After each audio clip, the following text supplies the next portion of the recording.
easy does not equal lazy. There are many overachievers who want to get to a higher point of contribution, even let's say 10x contribution, but none of them can work 10x harder. It's like they've been taught somehow not only that hard work is a virtue, which I absolutely believe it is, but also that ease is something to distrust. The goal of the Best You podcast is to allow you to feel confident about what you need to do, why you need to do it, and how to do it in order to get closer and closer to your best you.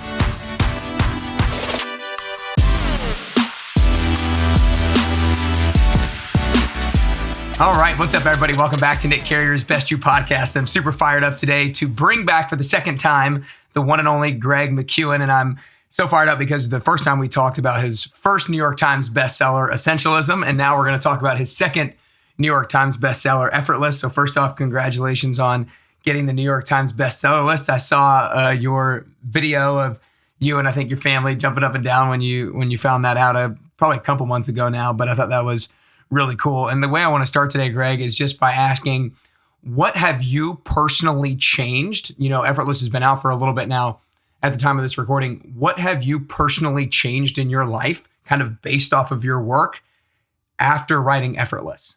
Well, it may be an unusual way of answering your question, but I have come to the power of a single phrase, which is just easy does not equal lazy. That alone, in fact, that's language I didn't have at the time I first wrote the book, and it's the best summary yet of it. Like, that gets to the heart of it. That there are many overachievers who want to get to a higher point of contribution, even let's say 10x contribution, but none of them can work 10x harder. Okay, so that's the first problem. But the second is that despite that reality, they try to get to the 10x because they still want that achievement. They still want to progress, but they do it the only way they know how, which is by working harder, more relentlessly, trying to force the result they want, trying to power through. And so as a result, it's like they've been taught somehow not only that hard work is a virtue, which I absolutely believe it is, but also that ease is something to distrust. It's equivalent and equal to being lazy. And of course, it's not. I mean, literally in the dictionary, it's not. If you look up the words in the dictionary, lazy is not being willing to put in effort. Easy is that something doesn't require a lot of effort. And man, if you get those two things mixed up, as many people have in a sort of Puritan idea, what happens is that you put yourself up, you set yourself up to being on a path to absolute exhaustion all the time, and you still don't achieve the results you want. So that simple one phrase, 5 words, to me captures something profound at a time when I think there's like 2 kinds of people in the world. There are people who are burned out, and there are people who know they are burned out. And so this presents, I hope, another path, another way to be able to achieve breakthrough results, but without burning out.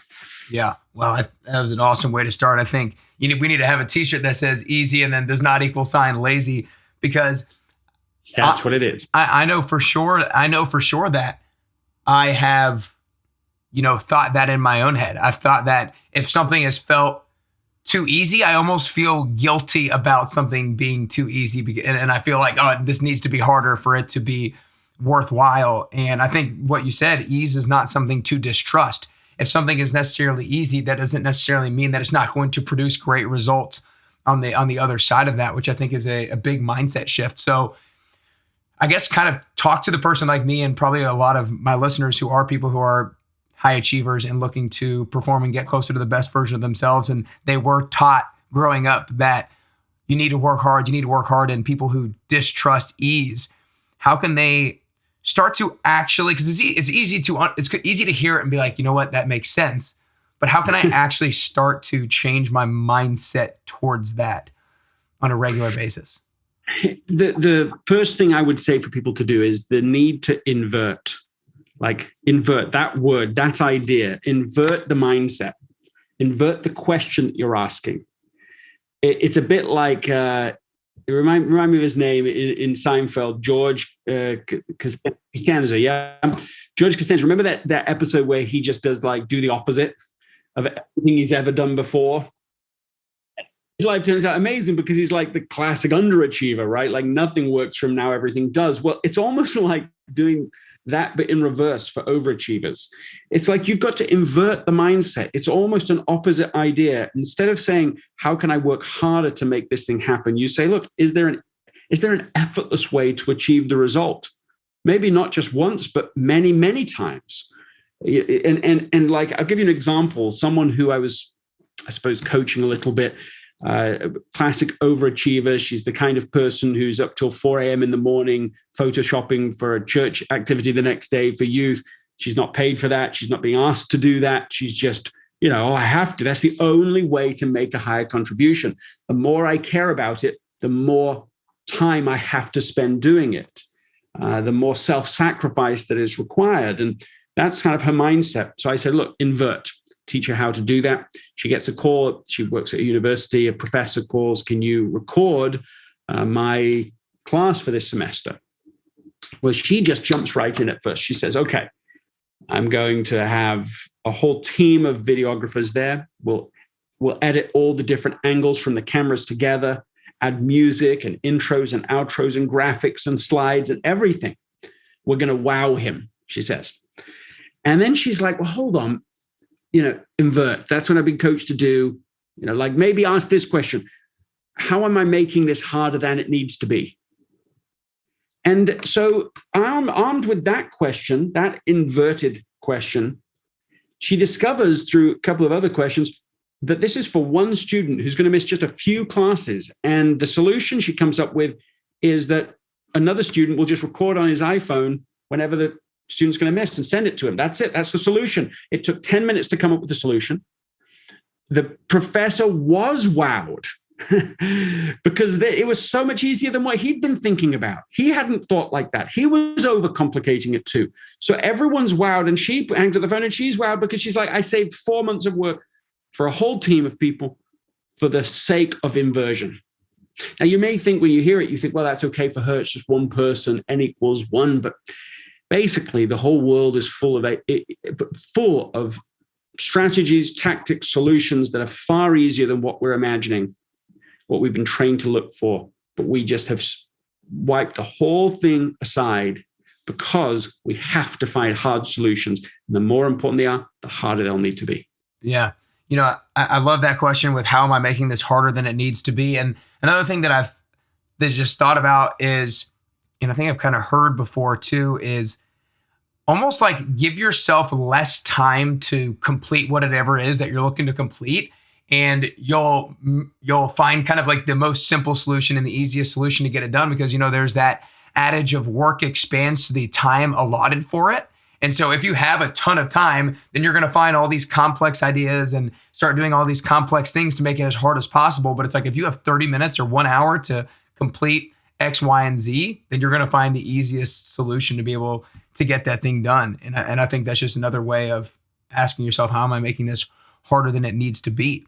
So kind of back to, again, kind of like practically with you and your schedule. I know you kind of have an assistant that works with your schedule as well. So what is the difference between you and maybe how you've coached your assistant to handle your schedule, maybe like 3 years ago or like 2-3 years ago, compared to how it is now? Like what's the mindset towards the schedule in regards to how much time to keep me free, how much time to allot to X, Y, and Z? What does that mindset look like differently now compared to what it maybe looked like 2-3 years ago? Well, just this week, I had a breakthrough. I was traveling with my wife. When I travel, I normally bring someone from the family with me, and normally it's one of my children. But my wife Hannah came with me, and we just had a really terrific 2 or 3 days. It wasn't I'm not working. It was a work trip actually, but there was a lot of space to think, and in that space, one of the eurekas was that I had held on to a kind of often unspoken goal in life that was massive, just huge and grandiose. And I picked it up while I was listening to a speaker years ago, and they challenged people listening to not just think, but think big. And I had gone the full range on that. And what I had created unintentionally in that moment was a sense of being massively behind. So goals have a role for sure, but if you're not careful with the way that you create them and select them, they can push you into what Dan Sullivan and others have called being in the gap and not the gain. So as you set significant goals, that's fine, but be very careful, judicious in what you do. This goal had a disproportionate effect, and so it's like if you set the wrong huge goal, then it's not about even the size exactly. It's just how precise it is. Is this really the right mission, or is this just something grand? Because why not? Why not do massive if you're going to do massive? And so the moment that I sort of almost discovered it, the moment I really looked at it and could sense, that isn't even the mission. That isn't my unique and essential mission. It has been really dramatically different, even in just these few days, because you say, well, I don't have to do all that, and instead I can do the real mission.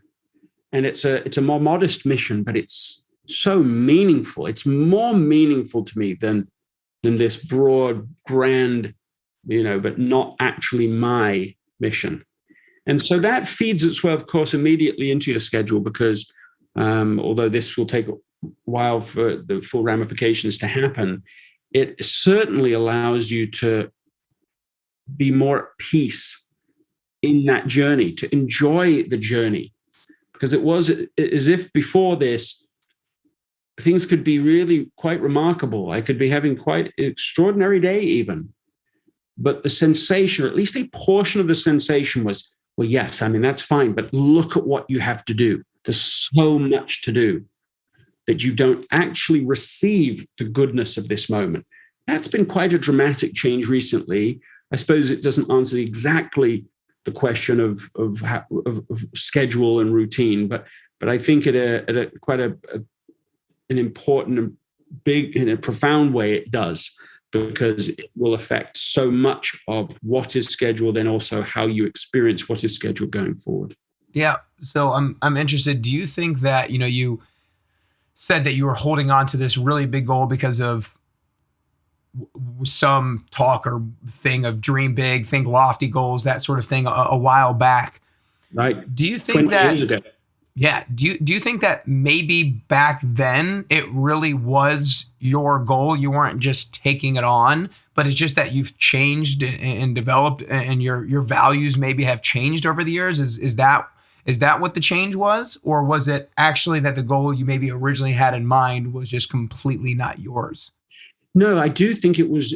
I think it was the wrong goal. I think it was, and I think that there are lots of lessons to every experience in life, but one of the lessons is to have discernment over who you listen to, and that isn't. I'm not saying who the individual was. I'm not trying to disparage anybody, but to seek, to be careful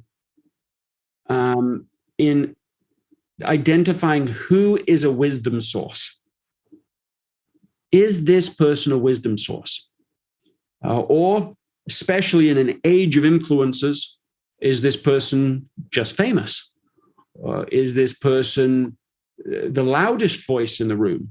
Or is, to discern between that and the question of, is this person a wisdom source? And I'll go further, although, again, the point isn't really about the influencer involved, but I remember attending a live event later, and I could sense, this was years and years later, and my immediate reaction, almost immediate reaction was, oh, this person isn't a wisdom source. that doesn't make them not good or entertaining or interesting or for other people a wisdom source. But I could sense it wasn't for me. And so that wasn't sufficient, though, to undo this quite small and fairly innocent moment 20 years previously, where you pick up this goal and this vision, and then you run with it, and you have that running in the background. And so I think that over time you have to select the right wisdom sources, and you also have to get rid of the ideas that aren't wise that you've been holding on to. And that deliberate elimination, that allowing those things, like that, almost thanking those ideas. Thank you for what you've given me, and for teaching me now that isn't the thing anymore, and you can let it go. You can pass it on and free yourself up for what actually is your own essential, unique, vibrant, marvelously meaningful mission. I think this conversation is so key, because I do think so many people chase after other people's definition of success, chase after goals that sound good because somebody else said it or because somebody else achieved it. And I think that's the ultimate failure in life, right? If you are chasing after somebody else's definition of success, and you're doing that year after year, and you're working hard, and then you get there and you realize this isn't what I wanted whatsoever. So, and I think that a lot of people are going through that, right? And so I think it's a big moment for you to have been able to realize that this goal wasn't actually uniquely yours, that you currently value and you currently want to get to. So for other people who might be, where you were before this breakthrough of chasing down this other goal that they set for themselves a while back because it's lofty, and they heard a motivational speaker fire them up and they said it, what sort of things might they be able to do to realize whether or not that is the goal they should be going after? One of my brothers, Justin, uses the term often of success that doesn't satisfy, unsatisfying success. And I think that that's one of the things to pay attention to, to say, okay, you actually start to achieve something and you say, yeah, but there's nothing about that feels good, or it just, that's one thing. Let me answer that a different way. I was one time staring at myself dressed from head to toe in a stormtrooper costume. I was in a Halloween store, that pops up once a year, and this was an expensive outfit. This is like movie quality stormtrooper costume. And in the moment of staring at myself dressed in this, I'm like a slightly out of body moment of how did I get here? And I'm about to buy this, and I notice there's not a part of me that wants it. I do not want this. I do not want this outfit, this costume. And I realize as I reflect on it that it's been perhaps 30 years since I had, Return of the Jedi had come out. And one of my other brothers had said in passing, oh, wouldn't it be great to have a movie level stormtrooper costume? And that sort of adulation for that idea, right from an older sibling, right there, it just had some sort of effect. And similarly to what we've been talking about, it just has stayed with me ever since, until I'm standing there and I realize this has outlived its usefulness. In fact, perhaps it was never very useful, but it certainly has just been on autopilot all this time. And that has become a shorthand for my wife and I. She will ask from time to time, about something I'm thinking about pursuing. Is this a stormtrooper? Is this really what is the right path, or is this just a thing? Is this just something you used to want? Is this something that somebody else wants? And I just had on the What's Essential podcast the author of a book called Wanting, and he introduced an idea I thought was very interesting. It's about mimetic desire.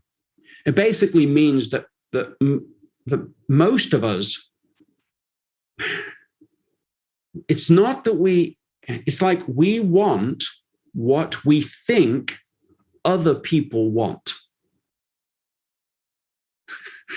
It's not just that we want what other people want, it's what we think they want. We don't even know if they want it. And we haven't taken the time to work out whether they really want it or if we really want it.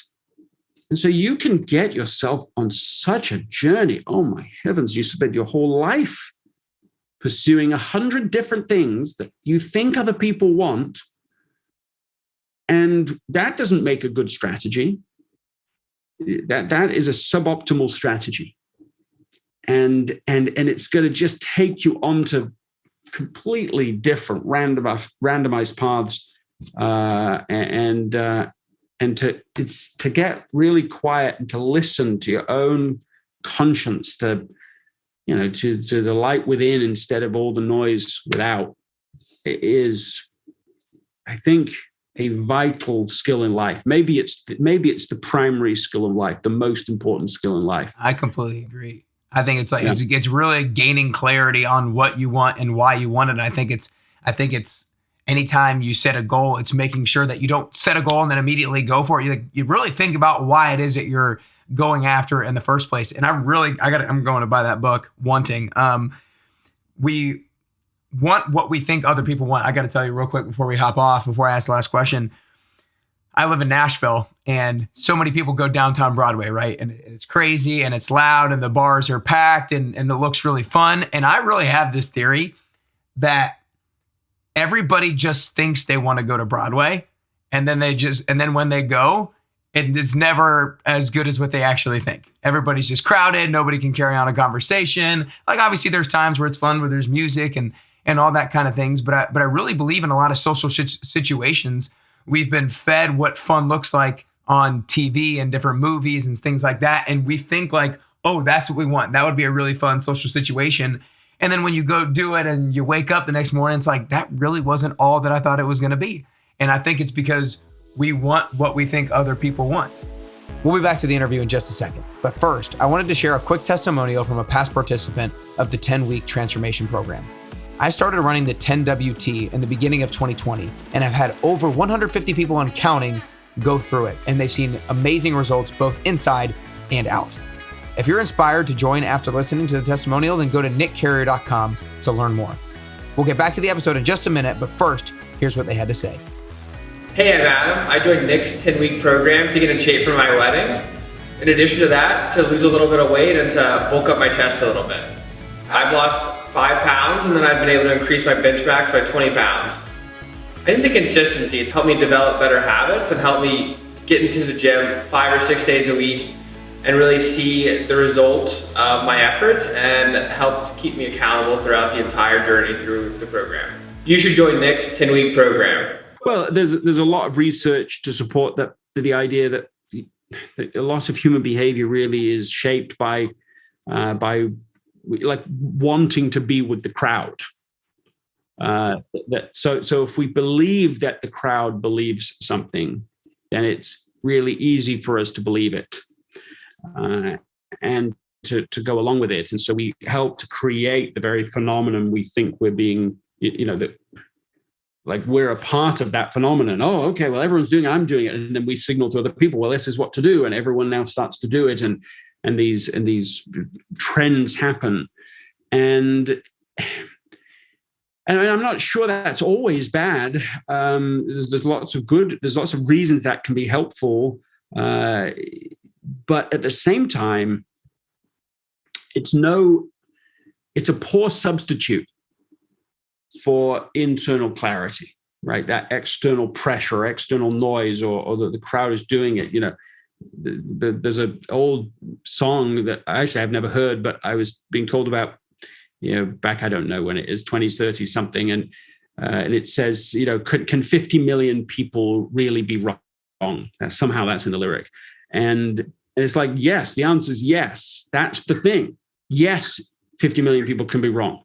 Yes, 50 million people can be raving about something and it still not be something that's what you should be doing or something that's genuinely valuable. And you can look at that in all sorts of, yes, there are moments of the wisdom of crowds, but there is also the madness of crowds. And you can see it in all sorts of trends that are unhelpful and unsatisfying and destructive and damaging. And just because loads of people do it does not make it right, does not make it fulfilling, does not make it essential. And so we can let those things go in order to bring forth more of what we are supposed to do to achieve the potential we have to be the best you. Almost certainly means being different to the crowd. No doubt. That was super well said. Well, last question, because I want to get you out of here on time. If there are 3 things that you could currently do or work on to get closer to the best version of Greg McKeown that you could possibly be, then what are those 3 things that you could currently do or currently work on? I'm on a bit of a personal renaissance right now of reading, and I don't mean reading. I mean, I have not taken education lightly in my life, but I'm still sort of appalled at everything I don't know, and I've set upon a journey of trying to read the great literature of Western civilization.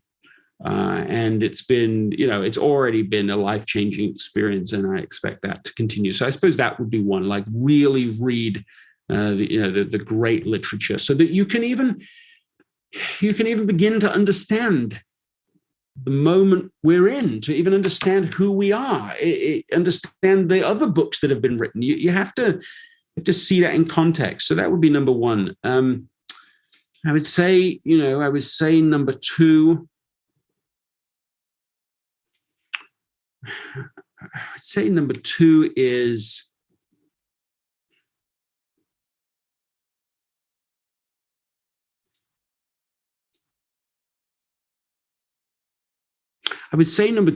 simplification, an ongoing simplification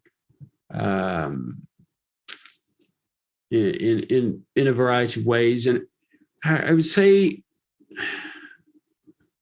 number 3, I would say, is being really present and thoughtful about